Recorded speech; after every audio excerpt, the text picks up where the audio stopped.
रायगढ़ जिला पेंटा पंचायत ठारे सचेतनता शिविर अनुष्ठित होइछि।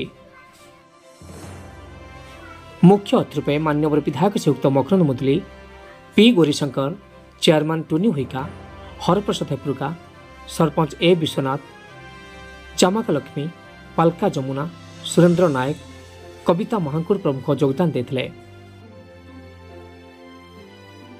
सरकार विभिन्न योजना तथा जगन्नाथ संस्कृति संरक्षण, क्रीड़ा भित्तिभूमिर विकास, ऐतिह्यपीठर विकास, सुगम परिवहन, महिला सशक्तिकरण संपर्क में लोक मानक सचेतन कराइथिला।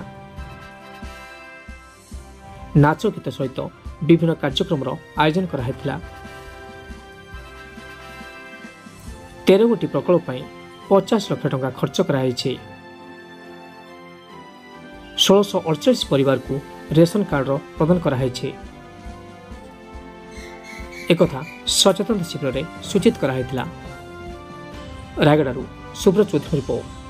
आमर कोऑर्डिनेटर गौरी आज्ञा सब पंचायत बुली बुली आमर जो माननीय नवीन पट्टनायक मुख्यमंत्री जे कार्यक्रम लोक दूरदृष्टि संपन्न एवं लोक विकास, गरीब लोक विकास, एसटीएससी ऑफिसर विकास, समस्त योजना को पहुंचाई लोक जनसचेतना कार्यक्रम करने माननीय मुख्यमंत्री निर्देश रे कार्यक्रम चली निश्चय यहाँ गोटे स्वागत योग्य जेहेतु आज प्रयास तेणु बंधुगण जाहू आज आज दिल्ली आम कुंतुलपेटा पूर्व दिन थिला आम केरला एमती आपणकर सब गाँव सचेतन कार्यक्रम चली तेणु जाहू माननीय मुख्यमंत्री को आम ओडिशा नवीन ओडिशा कार्यक्रम बहुत सुंदर है।